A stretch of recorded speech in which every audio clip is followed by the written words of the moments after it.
Okay, cool. So, hello. It's, I guess, a first event on my kind of more of a local setting. I hope you enjoy, which means that there's a ton of space for asking questions. We also all left quite some time for everything. And so, like, I want you to not have any questions or any doubts, and I want you to really leave the room with more than zero knowledge. so yeah, I talked about this with identity in the age of AI because looking at Sam Altman, it seems like there is a more than obvious connection between the two.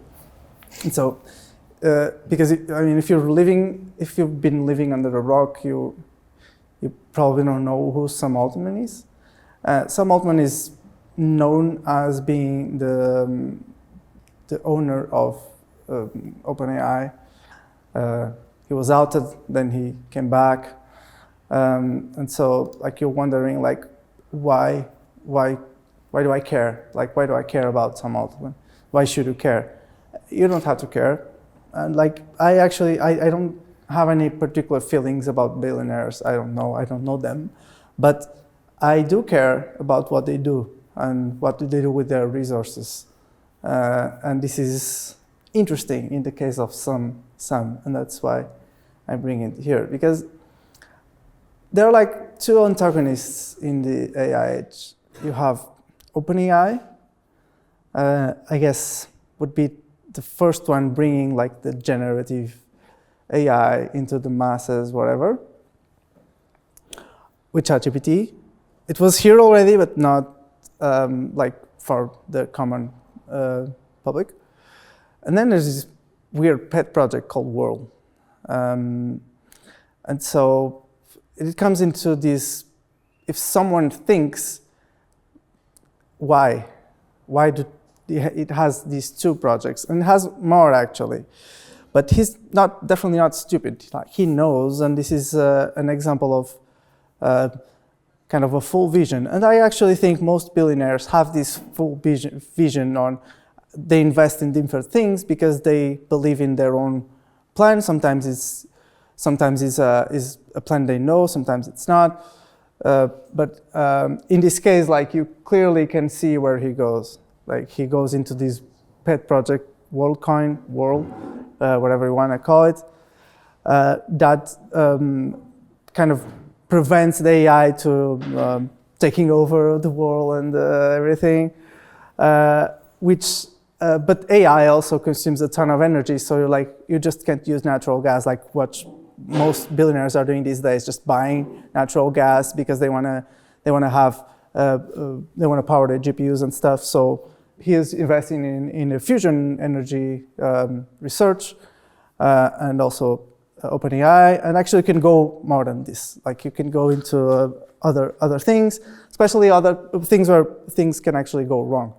Yes, you can have AI for good AI, safe AI. But if it goes wrong, then yes, we can probably have an environmental catastrophe because there is no way of sustaining that without clean energy. The same with AI research. Everyone is worried about, will they take our jobs? I mean, yeah, if they do, then at least there is this idea of universal basic income, which is part of the world idea. I mean, if it doesn't happen, then yes, Skynet will come and we'll all die, or whatever you want to. So there's problems where it can go wrong, and I guess someone with this vision will try to invest in their projects. So focusing specifically on two of them,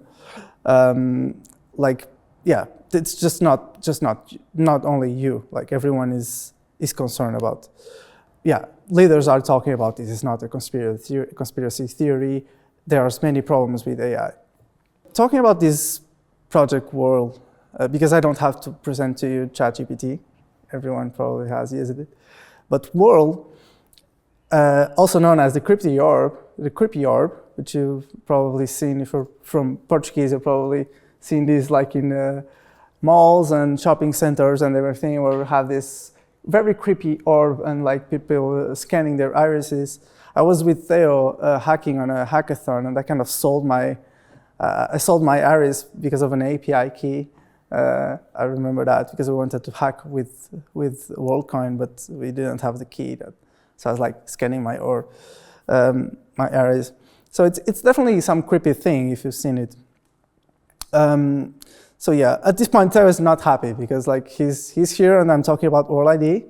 But the truth is that there are different things. There are different ways of approaching the identity problem. What World tries to do is to scan everyone's orb, so everyone's iris, and have some kind of hash, some kind of signature over everyone's iris, and be able to prove that they are real people. And then you can basically do some kind of client-side proof on that. Whether that's true, whether get there or not, you don't know. Whereas ZK Passport that Theo will show in a bit, it's more like about using your existent IDs, and he'll show you. So yeah, it's not really the same thing. It's just like two different ways of approaching the same problem. So yeah, you can either just use the iris as proof of humanity, or you can use already existent. That definitely there are risks because they depend on government-issued IDs and everything. That's not even clear. Sometimes governments could not even like give you an ID or a passport. That's a risk, right?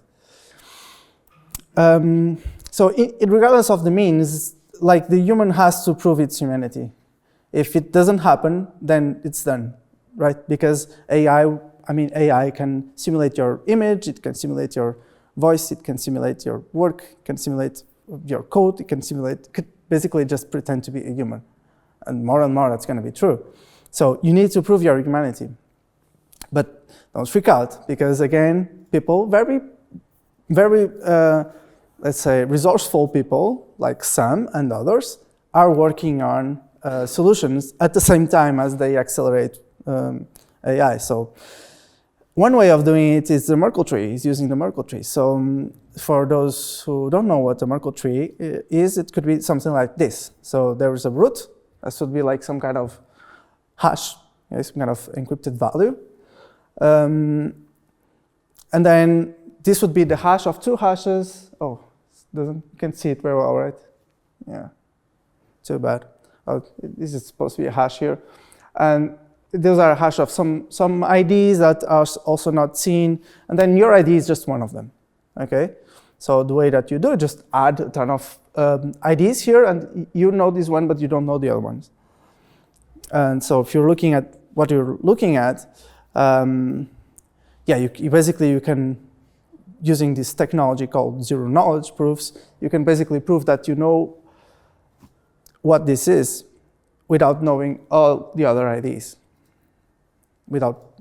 So that's why it's called zero knowledge, because you don't know anything about, you don't know part of the inputs of your program, and that's what we'll be doing next in a workshop part.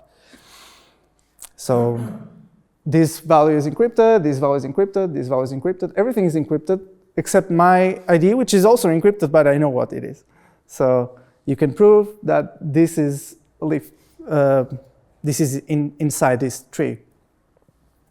So yeah, the dark magic is that. It's like you prove that you know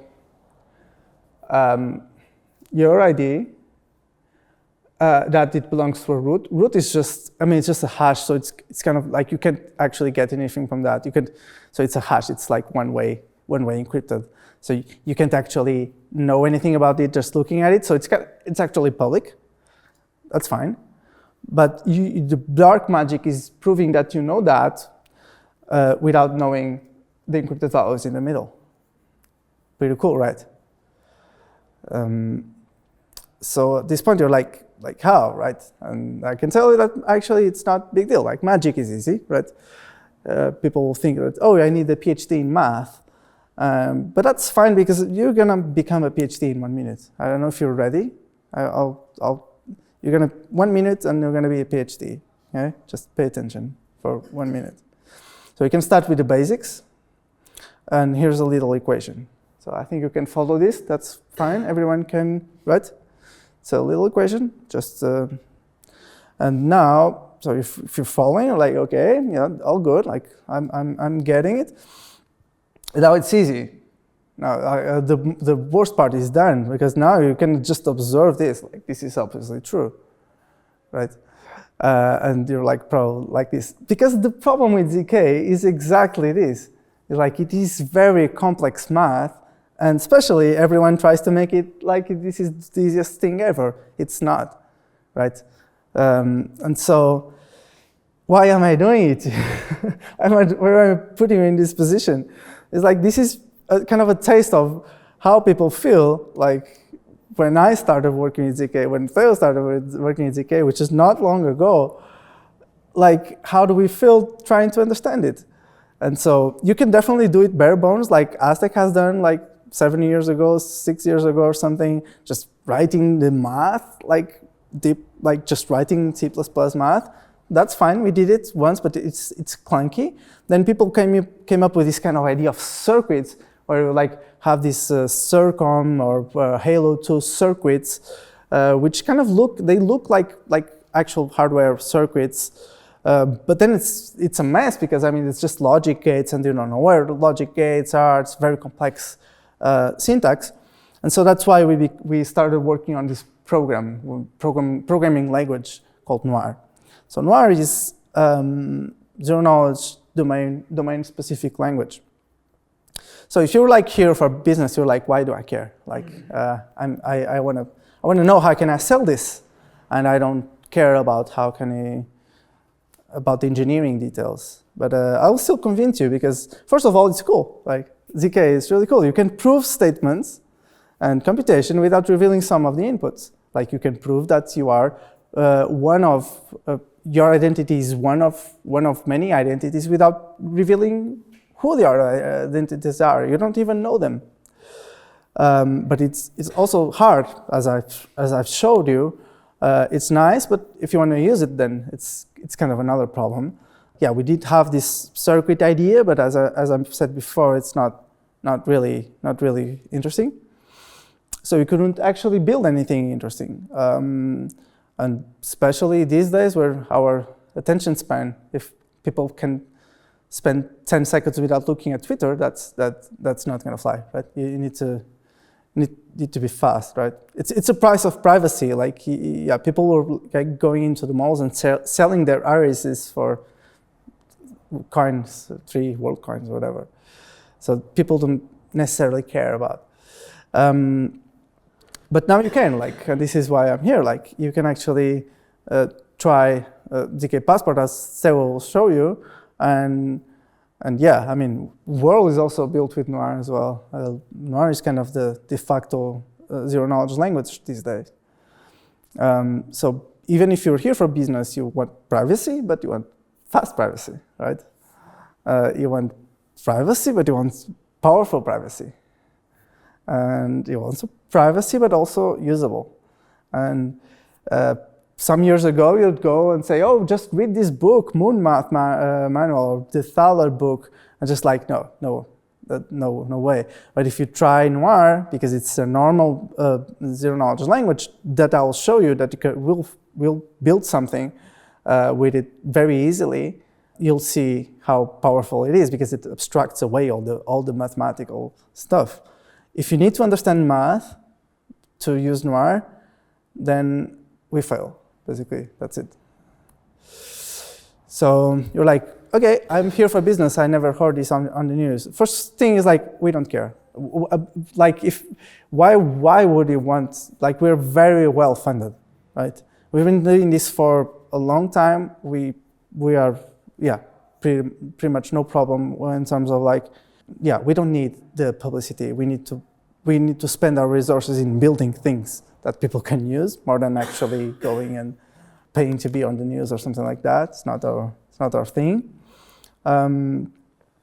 We also don't build products. So people are like, okay, do you have a team that can help me build this? No, we can't. We don't, right? We build the technology. It's more about research, development, and you are the ones building the products. So if you're as clever as Theo, which is hard, but then some people are as clever as Theo, you learn from him, as you will in a minute, and build products using this technology. And I will be here because in the end, like Noir is not difficult, as I'll show you. And so, yeah, I will definitely code your unicorn in 10 lines of code as long as you do everything else.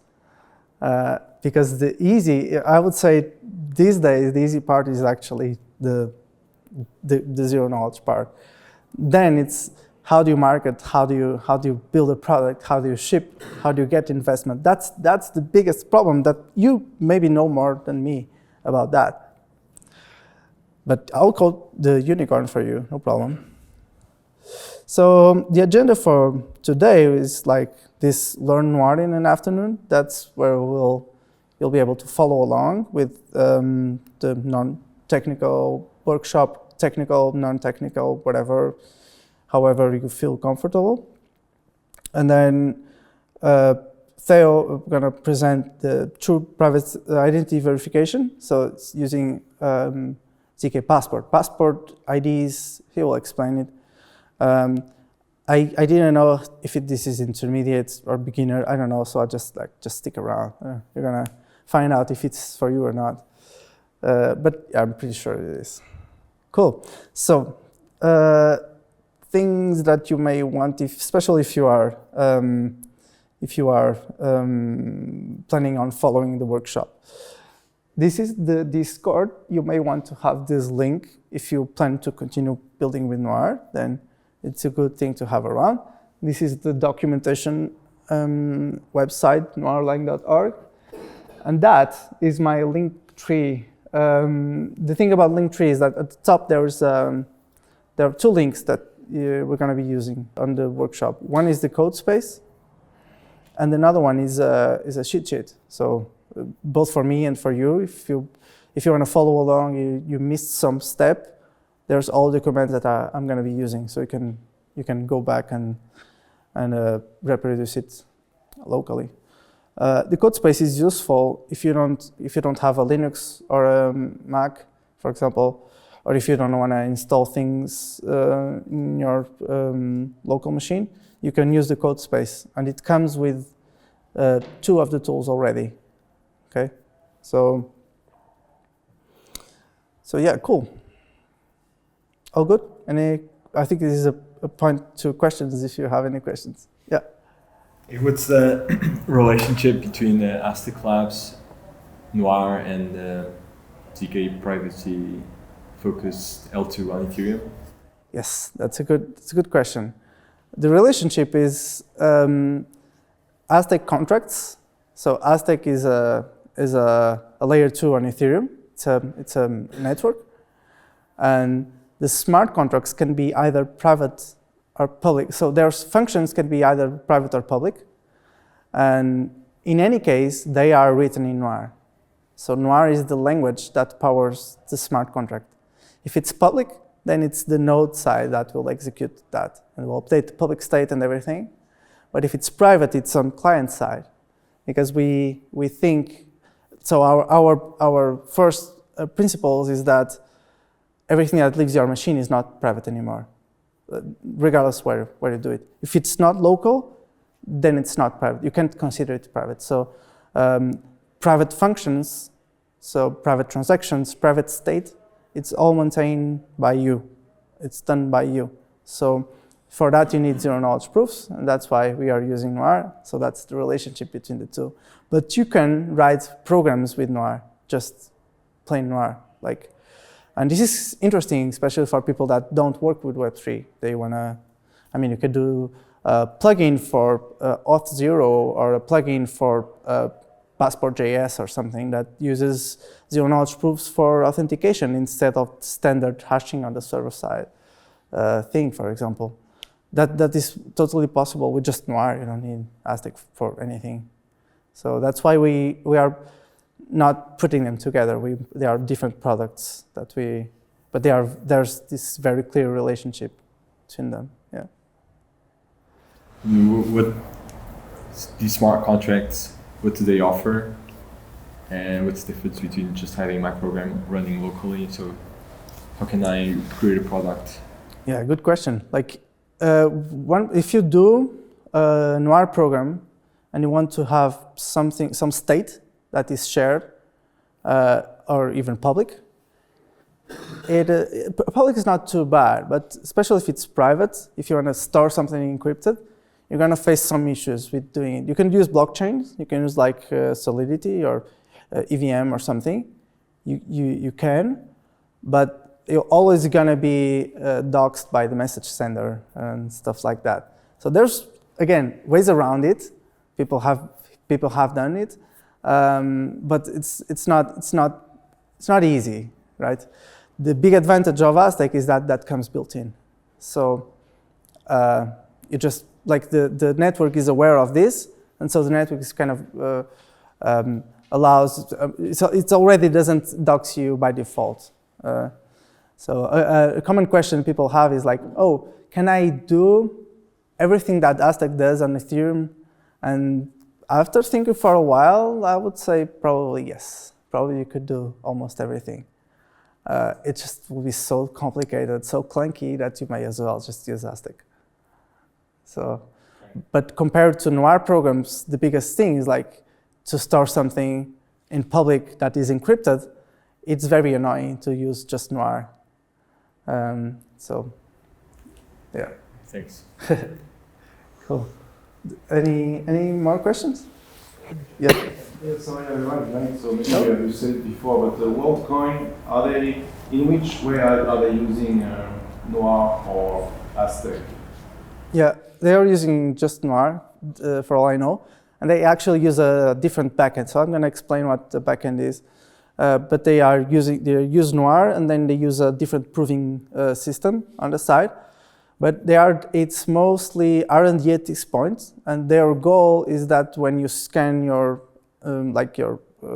iris, you could do it locally. Like you could actually like buy the orb and do it yourself.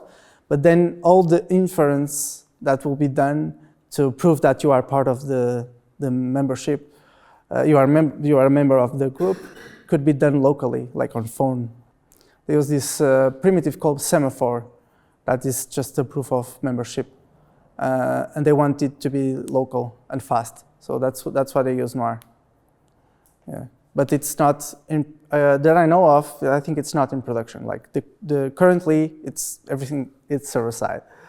But it's cool because we know that they are kind of in the nice path. They are not keeping your data. That's not the end goal. So that's good. But if it's happening on the server side, how are they not keeping your data? Yeah. Right now they have, at some point they have your data. Yeah. Okay. Yeah. Right now. But again, what their research is exactly to not have it. So it's good. Like it's a good step forward. Yeah. More questions? Cool. So to follow along, you just go to this link, and you're gonna find. I'm gonna actually show you. Oh, okay. It's ZK Pedro. Sorry. Without the .e. Sorry. Without .e from the. Oh, okay. This is wrong then.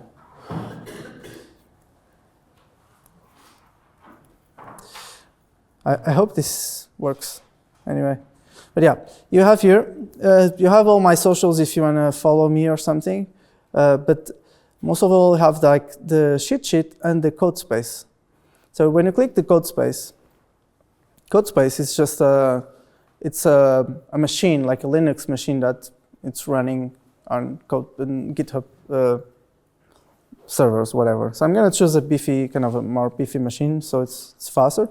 You can choose whatever, and then just create a code space. And so this is pre-built, so it will still take a little bit of time, but hopefully it will be fast to create the code space.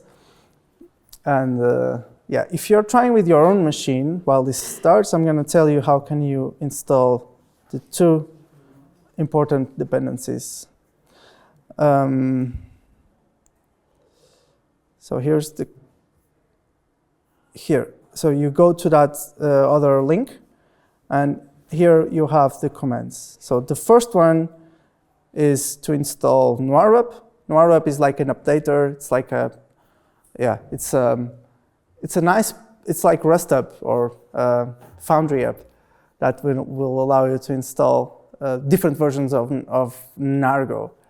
So Nargo comes out of cargo in Rust. So they just renamed it to Nargo because it's Noir.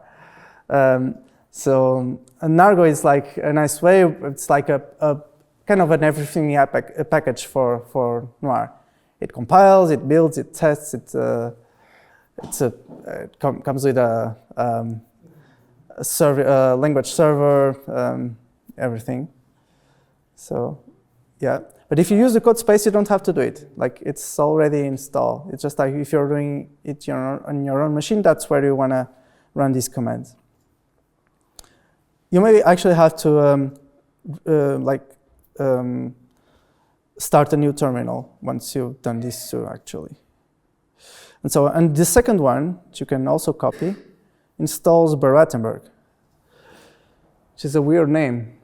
Everything in Aztec is a very, very weird name. We are famous for having weird names for stuff. Barattenberg is the proving backend. So it's the actual thing that will prove your zero-knowledge proof. So Noir will generate your what we call the witness, which is like the solution for your program, kind of solution for a system of equations in a way. And then Barattenberg is the one that will actually generate the zero-knowledge proof. So you need both. So after you install these both, you can run noirup/n. And I'm saying n because this is the nightly. And the reason why is because BB has this latest version 1880 that was released, I think, yesterday, and it's so much better, like in terms of everything. So I would like you to use that one, okay? Version 80. So you go with noirup/n and then BBup v80, and they are compatible. So if you run noirup alone and then BBup alone, it will work as well. I just wanted to go and live on the edge.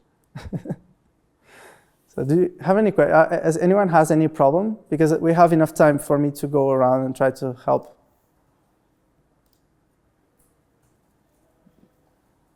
That's for doing manually.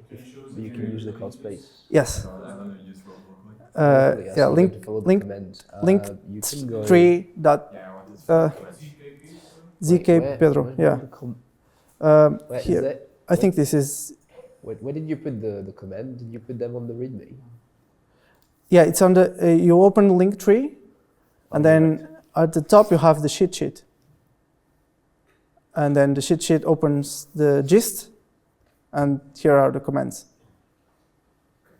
Yeah.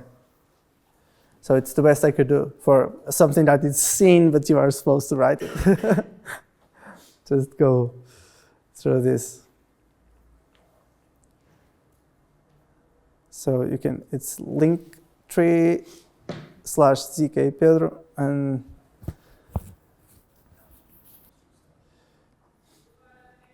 yeah, and the code space is, for some reason it doesn't work or something, you always have the code space. You enter the code space, you click on open in GitHub code spaces, or I think the link actually just immediately gives you the thing. So you can choose here, like whatever machine you want. So I don't think you pay for this. Either you don't pay because it's free, it's like 60 hours free or something per month, or I pay, which is fine as well, no problem. Actually, it says that I don't pay, but I believe it will be free. Yeah, it's free, yeah. Yeah, you have a certain amount of, I think like the biggest machines obviously have less time, but it's always like at least like 12 hours free, so no problem. Cool. So when you get basically you probably use this editor already, like VS Code. So I'm gonna just increase the size so it's Is it good enough? I guess, right? Okay. So, another thing you may want to just check or at least be aware is the documentation. So noirlang.org, and here you have the documentation for Noir. Okay. No big deal. But I'm gonna give you an idea. So, good? Yeah, we're just helping him out a bit. Sorry? It's all good. It's all set manually. Is doing Okay. the manual version. Cool. So this, again, the code space already has Noir up. So you can actually go and say Nargo version, for example, and it will give you the version that it's installed, right? So if you have Noir up installed, if you have Nargo installed, it should look like this, and the same for BB version. Okay. And all of them also have help commands. So you go Nargo, help, and help command, and BB, help also. Okay. So any question, you just go on a help command. Okay. So Nargo has these commands. You probably want Nargo new. So I'm going to throw Nargo new, just call it Noir, Nargo new Noir, okay? And it will start a project, a Noir project. It's not a JS project yet, but it's just a Noir project, okay? So inside of you have basically two files.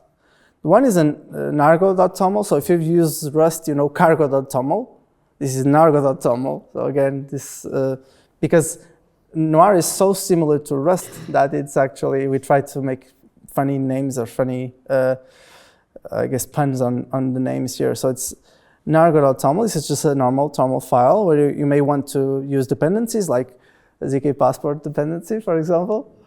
And then you have this file, main.noir. Okay, language server is failing. But yeah, if you're running locally, it actually should give you a nice syntax highlight and stuff. It's really cool. And autocomplete. And so, Not exactly. You have the extension for. oh, you need to install an extension, yes. But it should have installed. Noir lang. Yeah. So you may need to install the Noir. But I don't know why it's not working on the code space. Maybe I need to fix the where Nargo? Oh, which Nargo? Yeah, maybe I need to point this to the correct place. Anyway, but you should have some kind of syntax highlighting in the main.nar. So what are you looking at? You're looking at a very simple example. It would be like kind of a guessing game. Say, oh, can you guess my name? I'm thinking of a number. Can you guess my number? So it's a very simple example. So you have X. This will be it will be a private input because it doesn't say that it's public. So if it doesn't say that it's public, then it's private. Only you know, only client side, only you in your machine know what is the value of X. And the proof will say nothing about X. The proof will only say something about Y. Okay? This is important. So only the inputs that have pub are public. Everything else is private. You can even have a circuit that's all private. That's fine. Okay? It doesn't make much sense, right? A circuit that everything is private, right? I mean, Can't I'm verify trying it to find against. use case in my head, but Yeah, but yeah. Sorry, we have a question. Yeah. Field, just for generic any type of things. Yeah. I'll explain field. Yeah. Okay. Yeah. Yes. Yeah, I think we might need some. I need to recall some basic concepts of GK. Mm-hmm. It would be nice if you can go through them with Yeah. a simple example. Mm-hmm. And maybe I have some experience with Circom. Can you explain briefly what's the difference? Oh, it's yes. Circum. I'll maybe do it later because it's just a different way of thinking about it. Like Circum, you kind of circuit like this you'd have like a component that would check if they are equal. That would constrain them to be equal. It's a different way. So but maybe we can talk later about that. But yeah, it's just to answer the first question. Field. What is the field? It's an element of a field, of a finite field. So you can think of it as an integer and just go on with your life because it works. For most cases, it works like an integer. You can sum it, you can multiply it, you can divide. You can't divide it, no? Well, if you divide it, you're gonna have weird results. Yeah. I mean, Yeah, you should not. if you divide it and it ends up with a remainder, it's gonna be messed up. Yeah, it's gonna give you a weird result. Yeah, so that you probably don't wanna divide it. But anyway, you can treat it as a kind of an integer. But you can also use integers. You can use your weight, an integer with 8 bits. That's fine. So on the ZK concepts, it's basically that. So this program will generate a zero-knowledge proof that will prove that you know an x that is different from y without revealing what x is. So this could be, just to give you an example, this could be very naively, it would be number I'm thinking, my number, and this would be your guess. And I'm just asserting that my number is different from your guess. So basically, you are saying, my guess is that you are thinking about number 20. And I can make a zero-knowledge proof saying, yeah, my number is not 20. Okay? And you get the proof. You verify the proof with the value 20, and you can prove that my number wasn't 20. Okay? So it's so one of the classic examples is Battleships game, where I'm playing against you, and you make your shot, and I can prove that you have hit the water, without revealing if that's true or not. Like I can prove that I have placed my ships in that place. They haven't moved, and I can prove that you have hit the water. You didn't hit one of my ships. And similarly, I wouldn't be able to prove that you hit basically that's it. Like I couldn't say that. I always have to say the truth because the only thing you know is your shot. I also know your shot, but you don't know where my ships are. Pretty cool, right? But in order to use like this binary or this program, I would have to call main 1 and 2, maybe just main 2, right? Yeah. So whoever is the prover that calls this. So you prove that 1 is different from 2, and then the verifier will only have 2. So the verifier doesn't run any program; it just runs the verifier. Yeah. So it's cool. Like it just runs a verifier. It could be a smart contract even. So it doesn't even need to be something that is synchronous. It can even be a smart contract that says, yeah, this proof is true, given that the public value is 2. And where is the verifier in this program? We'll get there, yeah. Okay. Yeah. So just to give you a more, a nice example, a very simple example, when I say that I can code your unicorn in 10 lines, I can actually make it less than 10 lines. Because I can write, let's say that you are a member of a fight club, you're Brad Pitt, okay? You're Brad Pitt, you're a nice beef person, like beautiful, everything. And you want to join this fight club. You need to have a password, but you don't trust the person that is checking who is able to join the club or not. So you don't want to give them the password, right? You just want to prove to them that you know what the password is, right? Without saying it, right? It's crazy that you could do something like that. So this is actually one line of code in Noir.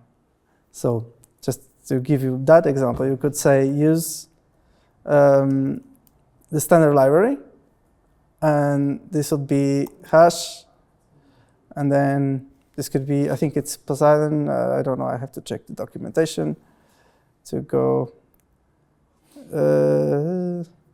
I think standard library, just choose one hash. It could be hash message, could be SHA-256, Blake, whatever hash you want. I'm going to use the easiest one, which I think is Poseidon 2.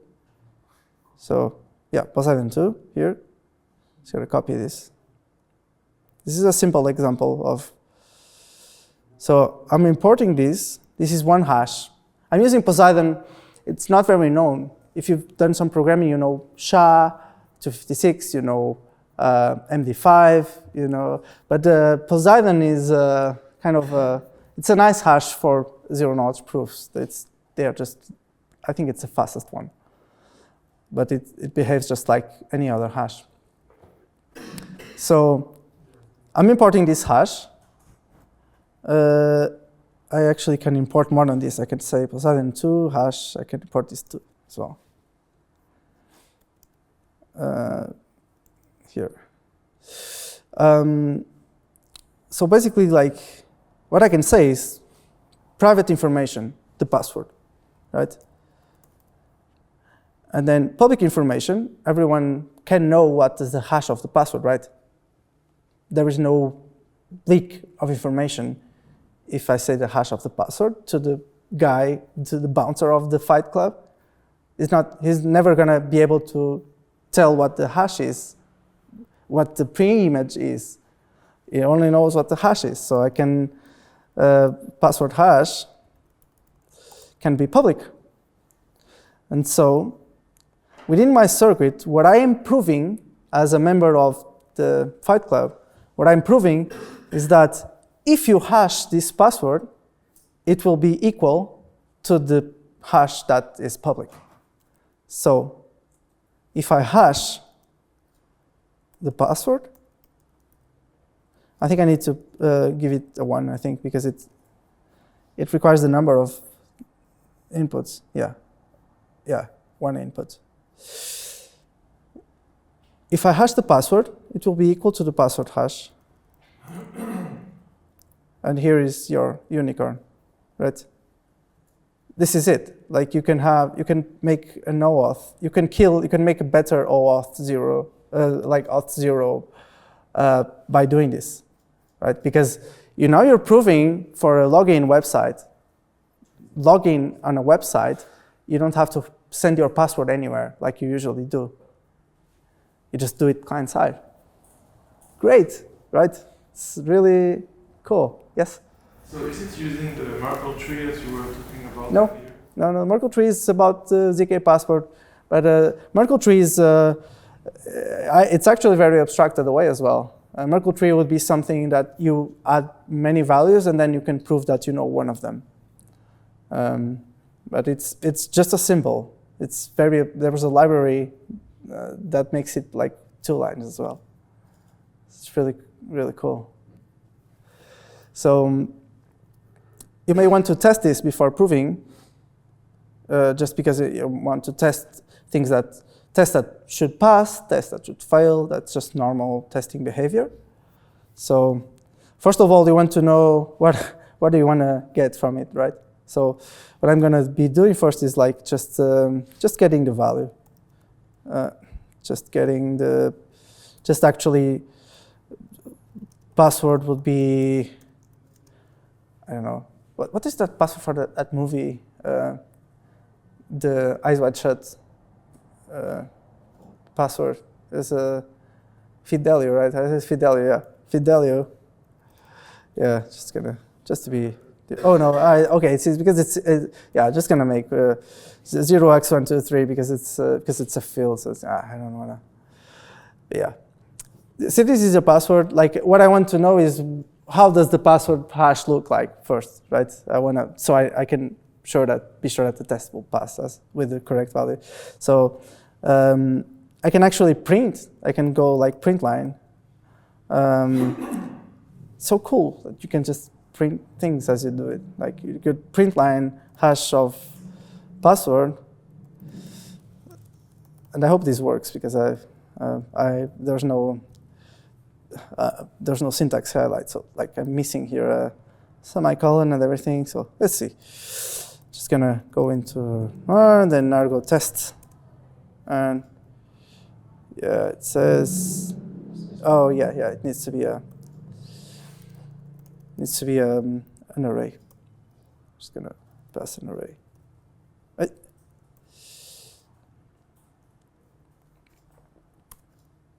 All right, cool. Oh, it's show outputs. So it shows me. Okay, so now I know how my hash of the password should know. Everyone knows this. if the password for my Fight Club is 1234, then the bouncer, the guy that's standing at the door, only needs to know this value, which is very easy to memorize. 2532A1, etc. Yeah? Just kidding. It could be anything. Could be a seed phrase or something like that. So this is value I look. So I know, like, for my test, I want the password hash to be, or expected. Expected will be, okay, I'll say the hash, the password hash is this value. With Noir, you don't have to put in double quotes. It works this way. So now if I want to test, I'm just gonna make my call to main. Just gonna say pass the main with the values I want, which is password and password hash, right?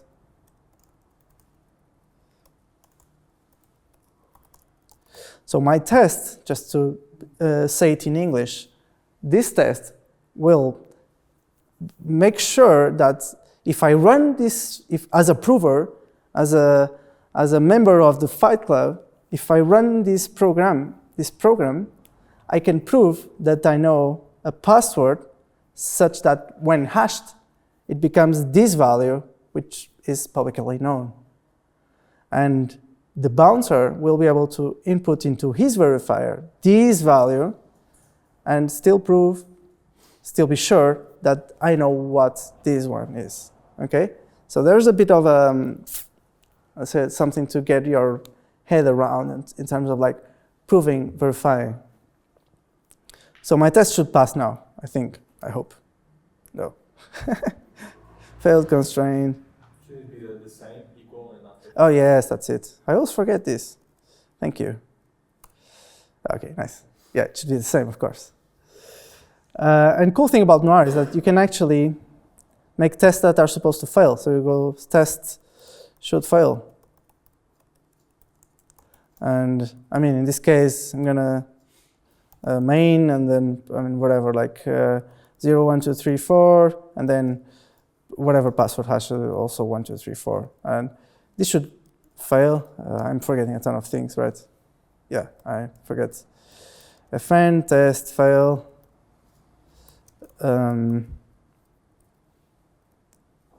So this one should fail. I mean, it actually passes because it should fail, okay? You know? So it's what did you call the happy path? This is the unhappy path. So it's cool. Like, and you can check, there's other things you can assert with the test. So you can actually have a proper test suite in your program. So yeah, I don't know, any questions? Are you following along? Did you try? Good? Nice.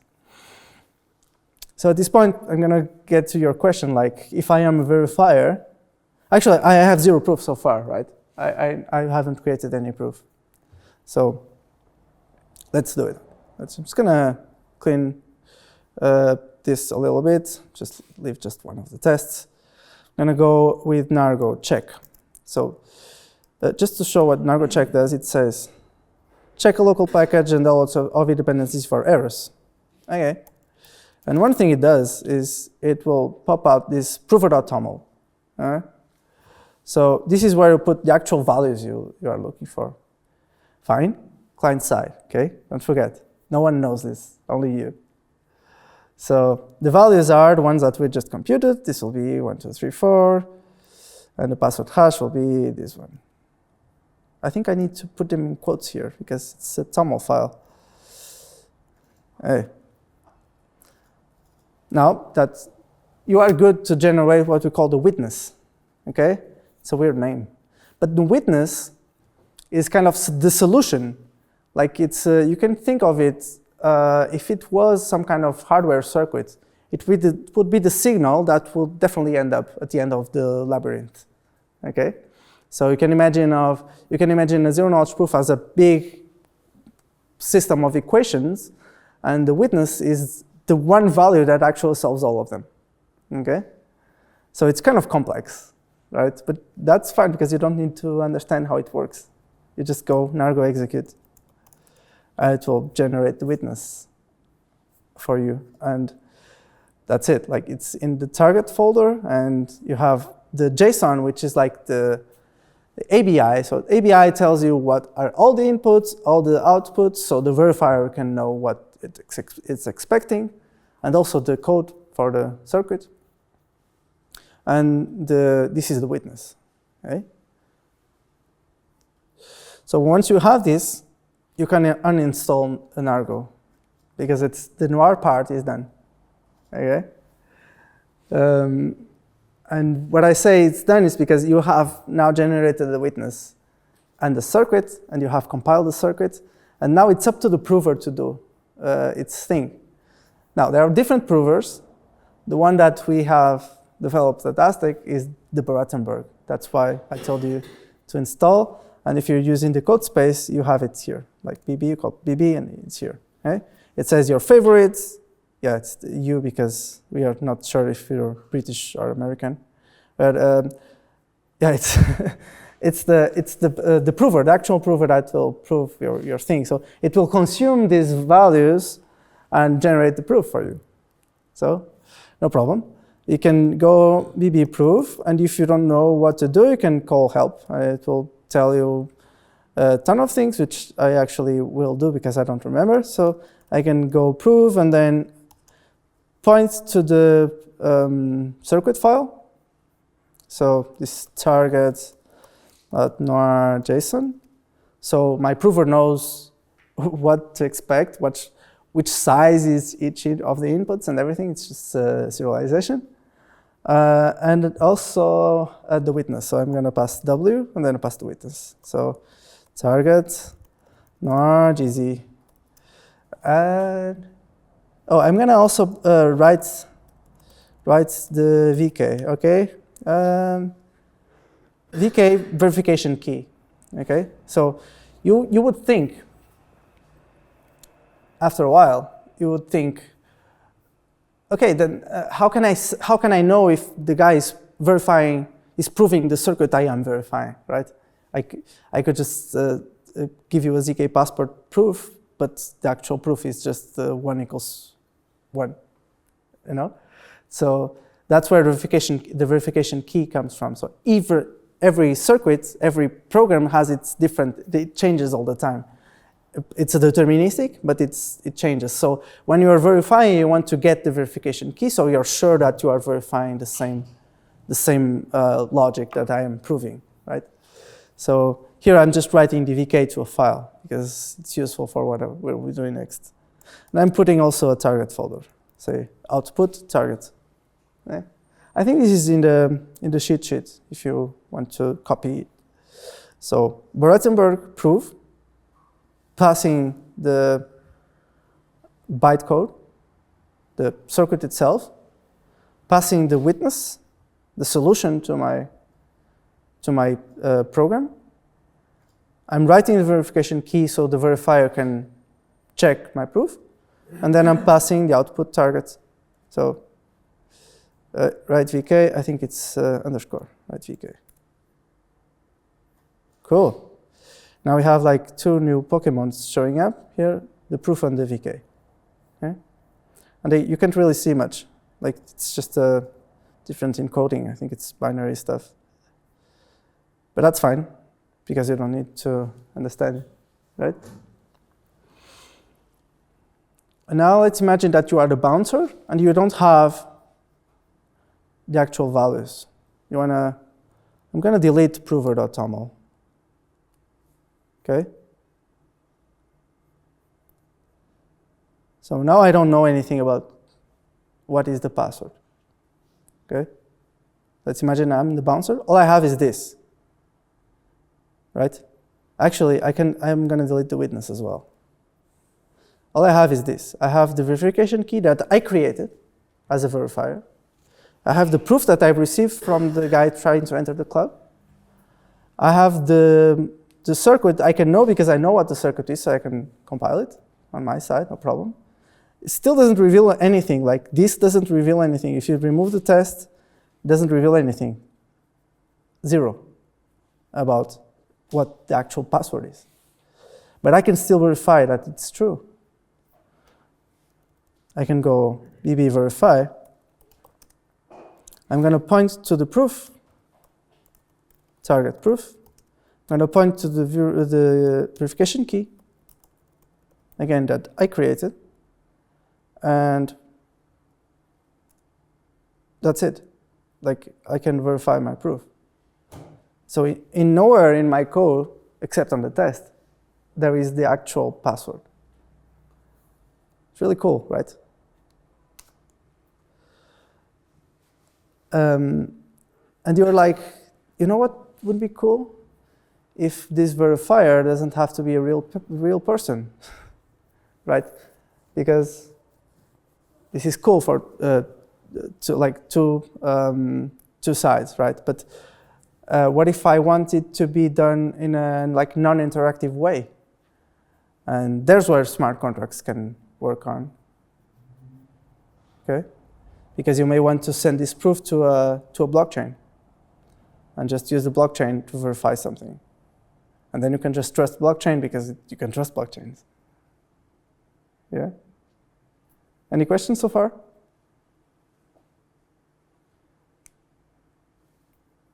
No? Cool. So now you wanna put this in a smart contract. Fine. Easy, because Bertenberg already does that for you.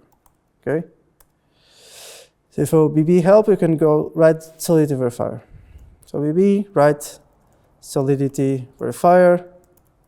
I don't remember what, so I'm gonna ask for help as well, and say solidity verifier. Just need the verification key, target ek, and output, and say contract.sol. Right? So it's a solidity contract, so contract.sol. And there you have it. Here's the solidity contract. Quite complex, you don't need to know about it. Okay, it's fine. Right? You can just copy paste it. Obviously, you wouldn't use this like this. You would maybe have a logic. Like you could use it, I don't know. You would have to pay to enter the Fight Club, for example. So you would maybe wrap this into your own Solidity contract, maybe. But is this Solidity? But it could be any language. There's guys that have done this for Starknet. It could be anything. Like there are people working on verifiers for Solana, right? Doesn't make, it's just the same. This is actually just the logic for verification and the key. So no big deal. So yeah. So if you want to test this real quick, one thing you can do is use Remix. I don't know if you know Remix. So in the cheat sheet, I have this link, remix.ethereum.org. Can go here. Should be clickable. Can go here and open. It's an IDE, right? You could use Foundry, you could use Hard Hat, you could use whatever. Yeah, it says that no, it's not a scam. So I'm gonna start start a blank default workspace. Just start blank, blank, blank. I'm just gonna create contract.sol. Just gonna copy and paste my contract here so we can work with it. Yeah, it will tell me, oh, please don't copy and paste, and say, yeah, I'm totally doing that. And cool thing about Remix is that it kind of does everything for you. So I'm gonna just zoom in a bit. So just choose whatever. Okay, it just needs to be more than 821, so this should be fine. Just gonna compile. What is nightly bill? What happens? Okay. I don't know. I just chose a different one to work.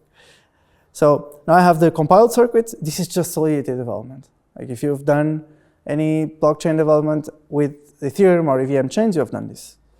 So now you can use whatever network you have. You can use this VM, whatever.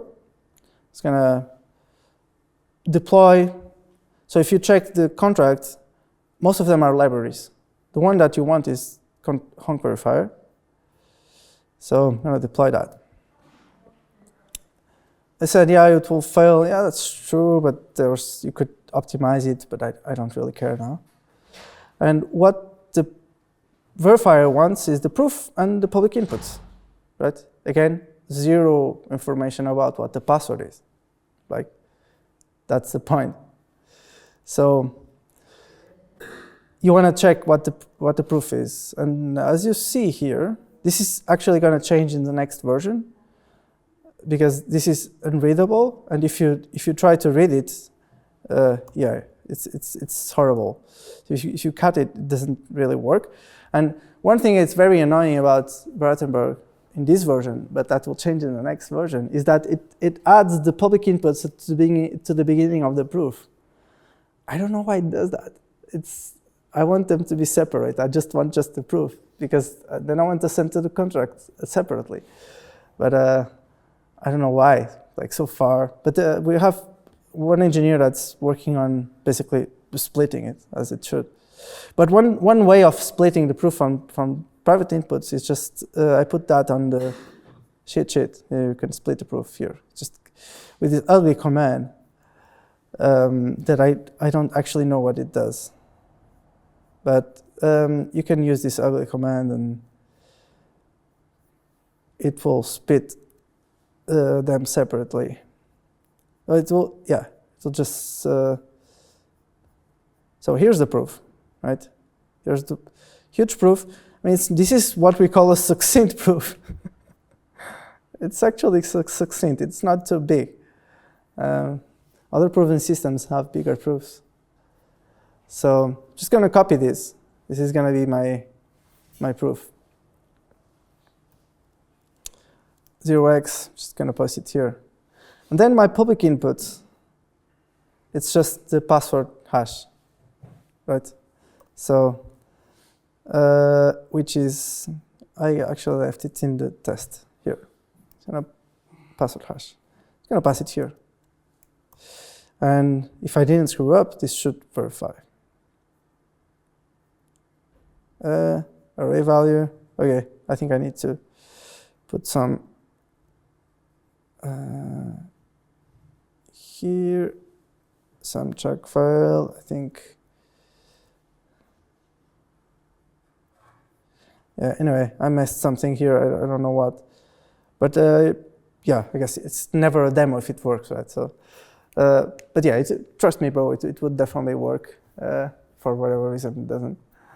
But yeah, you get the idea. Like you just send the proof, send something that it's invisible. Oh, I think this actually, I don't know why it's failing.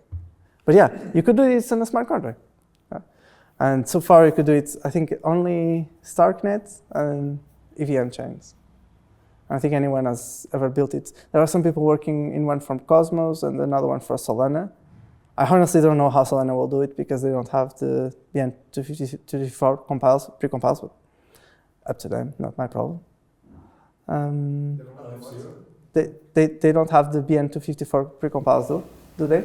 Maybe they have.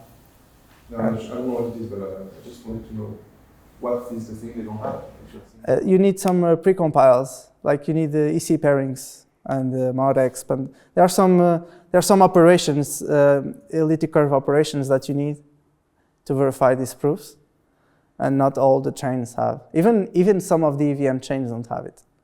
So actually, if you go on the Noir documentation, there's a list of some chains that have it. Most of them have it, but like famously, ZK Sync doesn't have it, for example. So you can't verify Noir proof in a ZK Sync EVM. Even though it's EVM, you still can do it.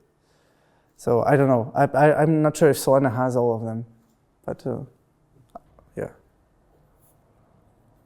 Cool. Do you have any questions? Did you manage to follow along? I guess like this last part is probably not meant to be followed along, but it's just an example of things working. But I guess the initial part, at least getting around the idea of who is proving and who is verifying, the idea that this program is run by the prover. The verifier only has the API and the proof. And yeah, with that only, it is able to verify something without knowing what it is. And you can do, if you go to the documentation, it's crazy. Because you have things like proving that your signature is valid for a public key without revealing the public key. You're like, how? I mean, that's what they do. So there's really cool things. Even things like parsing strings, parsing emails, domains. You can do so many cool things with this. You can sign the transaction without revealing your public key. Yes, you can sign a transaction with a public key and then use the signature to prove that you know the public key corresponding to the private key where you signed the message with, without revealing it. It's really powerful, really powerful. Yeah, and you could do over many curves, namely, famously, the Ethereum curve, but also the curve that you can use with your like Face ID. So one thing I did with Theo in a hackathon was exactly that. It was use your Face ID to sign transactions, and don't reveal who you are. Just prove that the transaction is valid. And you could do that. We did that for a safe, for a multi-sig, where you don't know who the other signers are. It's just like magic stuff. Yeah. Cool. How is it better than existing systems where you have Face ID? It's, you know who they are. With a. I can unlock my cell phone. Oh yes. I mean, definitely. Like if you're unlocking your phone, that's all. Everything is on locally, so that's fine, right? This is mostly if you wanna, for example, prove that you own that specific device. Say you have a wallet that is unlock the wallet, or you can unlock the wallet. You can sign transactions with your face, basically, with the same way as you unlock your phone is the same way as you sign a transaction. So that's basically the end of seed phrases. There was no more seed phrases. It's really cool, and I think 2025 we'll get rid of seed phrases for good. I think seed phrases will be something of the past. You'll never use it.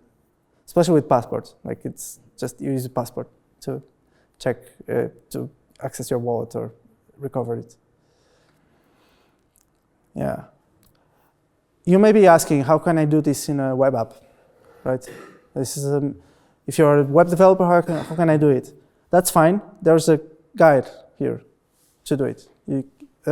Tutorial, how to build a web app. Okay, you can follow this one. It's fine. I can show you a web app working, for example, Stealth Drop. It's a web app that runs locally. Even on your phone, it runs. If you have an Android, if you have an iPhone, it will kill your tab because it uses too much RAM. But like you can hear. It connects with the wallets. Just gonna use a dummy, whatever. Just signs. So you can see here is like I'm claiming. So this is executing the circuit. You know, Argo execute. The same thing, but it's done on JS. And then when it's finished execute, it will prove. You know, PB prove. Same thing, but in JS. So you can do it in any web app, and this web app has no backend. Everything is front end. So it's a static website,